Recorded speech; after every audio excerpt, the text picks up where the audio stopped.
Assalamualaikum warahmatullahi wabarakatuh. Perkenalkan, nama saya Bima Ji Satria. Saya dari kelas B Informatika dengan NIM 2021 1037 031 050 dengan mata kuliah Organisasi dan Arsitektur Komputer. Di sini saya akan membahas cara kerja CPU mengeksekusi instruksi yang tersimpan di dalam cache. Bagaimana cara kerja cache CPU? Sebuah program dirancang sebagai sekumpulan instruksi untuk dijalankan oleh CPU. Saat kita menjalankan suatu program, instruksi ini harus berjalan dari penyimpanan utama ke CPU. Disinilah hierarki memori berperan. Data pertama-tama dimuat ke dalam RAM dan kemudian dikirim ke CPU. Mungkin CPU hanya mampu menjalankan sejumlah besar instruksi per detik. Untuk memanfaatkan penuh kekuatannya, CPU perlu akses ke memori super cepat. Disinilah cache masuk. Mengontrol memori melakukan pekerjaan mengambil data dari RAM dan mengirimkannya ke cache. Tergantung pada CPU yang ada di sistem kita. Pengontrol ini dapat berada di chipset not bridge, pada motherboard, atau di dalam CPU itu sendiri. Cache kemudian melakukan bolak-balik data ke dalam CPU. Hierarki memori juga ada di dalam cache. Karena CPU saat ini begitu cepat dan mampu menjalankan jutaan operasi setiap detik pada setiap inti, cache masuk. Di dalam CPU ada memory controller, yang pada dasarnya adalah apa yang sebelumnya disebut not bridge atau not bridge dan merupakan chip yang dipasang pada motherboard. Nah, pengontrol memori ini sekarang berada di dalam CPU dan bertugas untuk mengambil instruksi yang akan dieksekusi dari memori RAM dan juga mengembalikan hasil dari siklus pemrosesan. Tetapi ada juga dua jenis bus yang bertugas berkomunikasi CPU dengan memori RAM. Mereka disebut bus data dan bus alamat. Data bus pada dasarnya adalah jalur di mana data dan instruksi bersirkulasi. Akan ada bus data yang berkomunikasi RAM, cache dan core satu sama lain. Bus alamat adalah saluran independen tempat CPU meminta alamat memori tempat data berada. Instruksi disimpan di dalam sel memori yang memiliki alamat, dan baik RAM, cache, CPU harus mengetahuinya untuk mencari data yang dimaksud. Level cache itu ada 3, yaitu L1, L2, dan L3. Cache CPU dibagi menjadi 3 level utama. Hierarki di sini sesuai dengan kecepatan, dan dengan demikian ukuran cache L1 adalah memori tercepat yang ada di dalam sistem komputer. Dalam hal prioritas akses, L1 cache memiliki data yang dibutuhkan oleh CPU saat menyelesaikan tugas tertentu. Sejauh ukuran berjalan, cache L1 biasanya naik hingga 256 KB, namun beberapa CPU yang sangat kuat sekarang membawanya menjadi 1 MB. Beberapa chipset seperti CPU Xeon top-end Intel sekarang memiliki cache L1 sampai 2 MB. L1 cache juga biasanya membagi dua ke cara.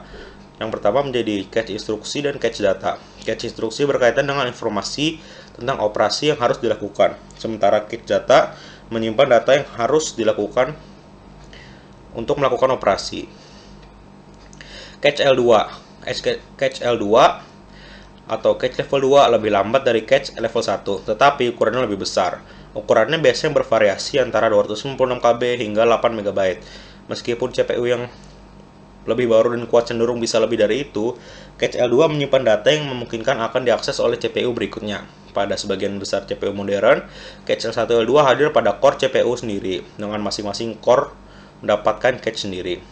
Cache L3 atau level 3 adalah unit memori cache terbesar dan juga paling lambat. Ini dapat berkisar antara 4 MB hingga lebih dari 50 MB. CPU modern memiliki ruang khusus pada dudukan CPU untuk cache L3 dan membutuhkan ruang yang besar. Perbedaan level 1, level 2, dan level 3. Yang membedakan level 1, level 2, level 3 adalah besar memorinya dan juga kecepatannya. Jika diurutkan, maka menjadi seperti ini. Memori level 1 sangat cepat, namun memorinya kecil.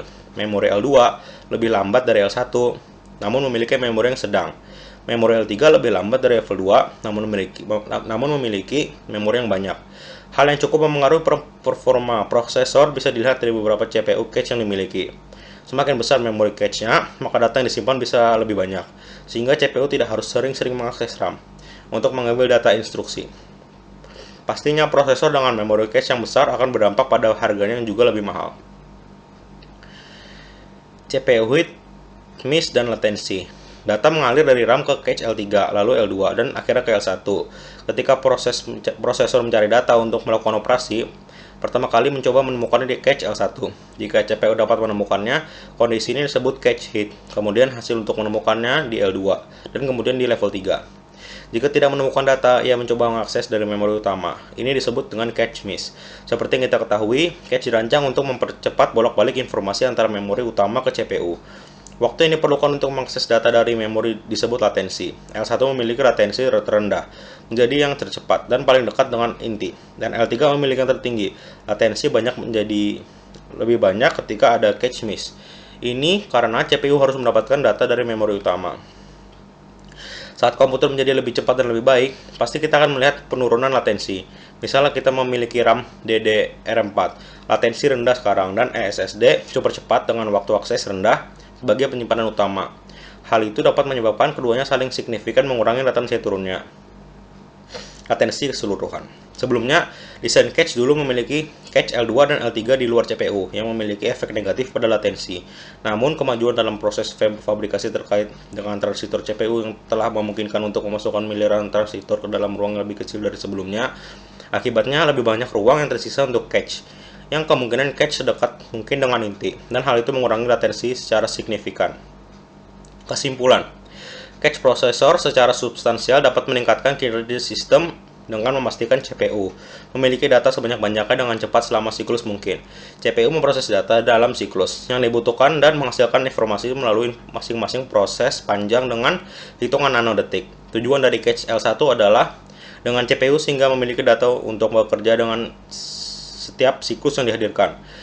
L2 cache mungkin bisa memberikan data ke cache L1 setiap hadiran siklus ketiga.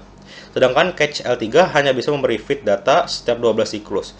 Ketiga level tersebut bertukar dengan data berdasarkan kebutuhan CPU. Baik, sekian dulu presentasi dari saya. Saya meminta maaf apabila ada kesalahan kata dan sikap.